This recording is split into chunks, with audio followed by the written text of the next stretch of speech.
अब सपा में आ गए हैं। आजमगढ़ की दोनों सीटों पे क्या तैयारी है? दिनेश लाल यादव निरहुआ अखिलेश यादव को चुनौती दे। ने पूर्वांचल और उत्तर प्रदेश की बात किया। ये गठबंधन बहुत ही मजबूती से लड़ेगा इंडिया, और आप देखिएगा नतीजे चौंकाने वाले रहेंगे। शायद हम आप उसकी कल्पना नहीं कर पा रहे हैं, देख नहीं पा रहे हैं।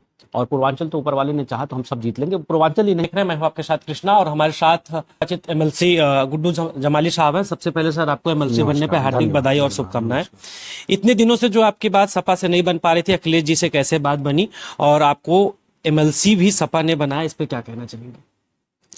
नहीं, देखिए, अब वो पुरानी बातों को मैं बहुत ज़्यादा डिस्कस नहीं करना चाहता कि बात बन नहीं पा रही थी या बन रही थी। जी एक इंसिडेंट हुआ था ज़रूर, जी लेकिन बीच में फिर कुछ और नई शुरुआत हुई, नए लोगों ने पहल किया। गुड्डू भाई ने भी बहुत प्रयास किया, इसमें इनका बड़ा योगदान रहा। जी। और मुझे बातें कुछ ठीक लगी इनकी, तो मैं भी कहीं कंसोल हो गया कि नहीं, सब लोग मिलजुल के ही काम करते हैं। अब आप सपा में आ गए हैं। आजमगढ़ की दोनों सीटों पे क्या तैयारी है? दिनेश लाल यादव निरहुआ अखिलेश यादव को चुनौती दे। नहीं, देखिए, अब कोई कुछ भी कह सकता है, डेमोक्रेसी में सबको बोलने का अधिकार है। मैं बहुत प्लेनली ये बात कह रहा हूँ कि सपा दोनों सीटें जीतेगी। दरोगा सरोज का टिकट भी फाइनल हो गया लालगंज से। मैं उनको दिल से बधाई देता हूँ और वो एमपी बनेंगे। अखिलेश यादव या शिवपाल यादव, धर्मेंद्र यादव, आजमगढ़ से कौन प्रत्याशी होंगे तीनों में से? अब ये तो राष्ट्रीय नेतृत्व माननीय अध्यक्ष जी तय करेंगे, हम कैसे बता सकते हैं। हम तो चाहेंगे कि राष्ट्रीय अध्यक्ष जी लड़े।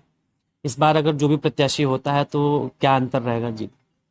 नहीं, हम लोग प्रयास करेंगे माननीय राष्ट्रीय अध्यक्ष जी लड़े, और हम लोग उनको बड़े वोटों के मार्जिन, देखिए, जीतने को तो वैसे भी वो जीत जाएंगे, कोई हमारी आपकी बहुत वो नहीं है उसमें। हम लोगों का योगदान इतना ही है कि उनके मार्जिन को हम लोग बढ़ाएं।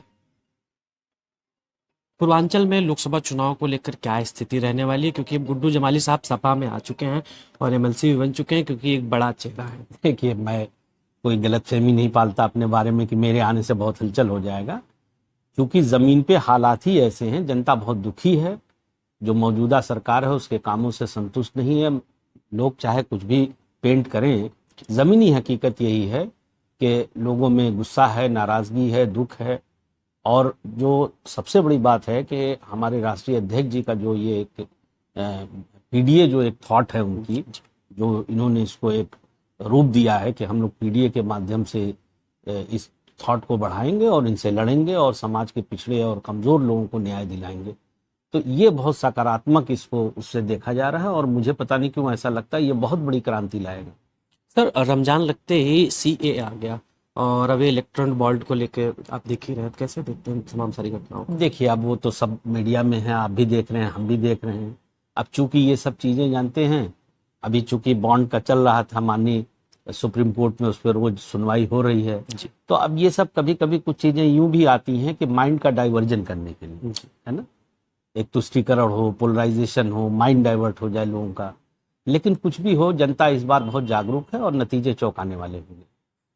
सर, लास्ट सवाल, इस बार पूर्वांचल में क्या स्थिति रहने वाली है? पहले और भी नहीं, बीजेपी कहती है उत्तर प्रदेश में 80 और लोग 400 पार का नारा देंगे। मैं फिर कहूंगा कि बोलने पे किसी को, हर आदमी जो चाहे कहे। ये मैं भी कह सकता हूं कि हम 500 सीटें जीत लेंगे। जहां तक आपने पूर्वांचल और उत्तर प्रदेश की बात किया, ये गठबंधन बहुत ही मजबूती से लड़ेगा इंडिया, और आप देखिएगा नतीजे चौंकाने वाले रहेंगे। शायद हम आप उसकी कल्पना नहीं कर पा रहे हैं, देख नहीं पा रहे हैं। और पूर्वांचल तो ऊपर वाले ने चाहा तो हम सब जीत लेंगे, पूर्वांचल ही नहीं। देखिए, अब मैं वो भी नहीं बोलूंगा कि हम 80 में 80 जीत लेंगे, मैं नहीं बोलता।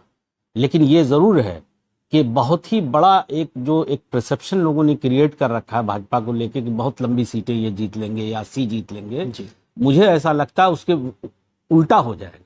शायद ये 2-5 सीटें बहुत मुश्किल जीत पाए और इंडिया गठबंधन 70-75 सीटें लेकर के बैठ जाए। बहुत बहुत धन्यवाद। हमारे साथ आजमगढ़ से एमएलसी गुड्डू जमाली साहब थे और